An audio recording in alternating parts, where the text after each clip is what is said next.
All right, I've been thinking a lot about the physical manifestations we may use in our attempt at participating in the sacred. While I can see a meaning behind many of the things done during a liturgy or even prayer, crossing oneself, prostrations and bowing, etc., and even the meaning behind non-sacred practices such as waving to say hi, shaking hands, or even flipping someone off, I struggle to understand whether there could be deeper implication on one's soul if they are doing physical things related to other traditions. Right. The most obvious example is yoga, which was a practice within many Eastern religions and can still be found being practiced in the West, though arguably a watered-down version. Do you think that there is a valid argument for staying away from such a physical practice when it isn't a Christian tradition? On the flip of this, could a non-theist begin to align themselves with Christ if they make the sign of the cross, even if done in a mocking manner? How does much ignorance or naivete play in our willing and wanting to align ourselves with the sacred? Hope that makes sense. I think it's a great question, and I think I don't have a clear answer to you, and it's hard because it's like I think everybody kind of has a different answer or a different standard. For example, I don't personally have a problem with people who do yoga. I know people do yoga. I would never do yoga. Like I would never do that. Because it's funny because one of the reasons why I wouldn't do yoga is because it's not the only reason, but one of the reasons is that I'm pretty sure that the people are in here in my city who are doing hot yoga or doing some kind of yoga don't understand what they're doing. And it's like they're playing with fire and they don't know what it is they're playing with. They don't understand what it is. They don't understand that the purpose of yoga in India was to bring people towards enlightenment. It was to create spiritual experiences. And so, it's like I'm certainly not going to go to some class with some 25-year-old lady who who doesn't know anything about this and has learned to do yoga and is going to take you on these exercises.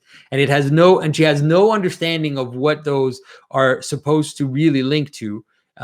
To me, that's just dangerous. It's just a dangerous thing. But anyways, like I'm not saying that if you go take a yoga class, you're going to I don't know, you're going to be possessed by a demon or something. I don't think it's that simple. I just myself have always felt like it's too weird. Like I'll give you an example though of something that I have no problem with, and maybe some people would disagree with me, is that I have taken some martial arts classes, and if there was an opportunity, like a really good opportunity, I probably would do that again.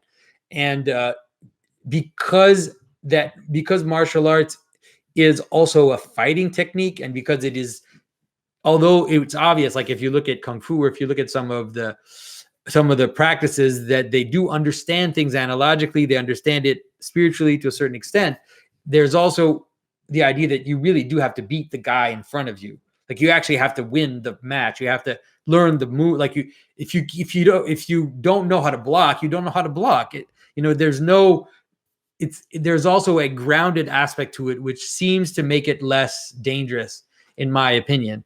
But like I said, that's just my standard.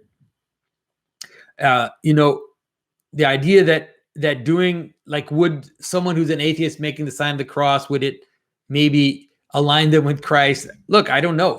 One of the things that I know is that my father does this this thing, I think, what is it called? EMDR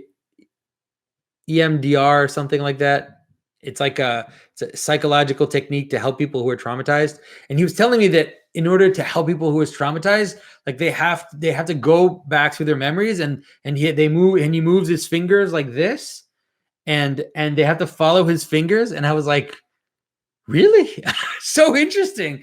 It's like there's actually something in the brain which is activated when people follow a certain gesture of the fingers. And so it's just interesting. It's like, I think that we don't totally understand how these types of gestures can have an effect on us and can realign us, as you said. Now, whether or not an atheist doing that would help them, I have no idea. Well, I'd rather they do that than other things. Many Christians don't think there is an issue if they do yoga. This is hard to square for me. I wonder if yoga could be made Christian. Any thoughts? Um, yeah, I don't know, man. I talked about yoga before. I think I find it shady. I wouldn't do yoga. Having said that, I don't think that if you do yoga, you're going to hell, or that if you do yoga, you'll be automatically possessed by a demon. But I think that there's something fragmentary about the way that moderns and kind of California Buddhist types do yoga. They're not Buddhists, but whatever, California spiritual types do yoga. And I think that they misunderstand the original purpose of yoga. And so because they use something which seemed to be have more spiritual connotation to just get fit, there's something about it. I find it just manifests the kind of confusion, spiritual confusion that we see around us, and people confuse. There's so much confusion. Like people confuse, let's say, spiritual practice and spiritual and mysticism with the idea of feeling better and being relaxed and all this stuff. It's like that's not what it's about. So I'm not a big fan, but whatever. It's if I meet a Christian who does yoga, usually I'm not gonna say anything. I mean, there are worse things in the world for sure than that.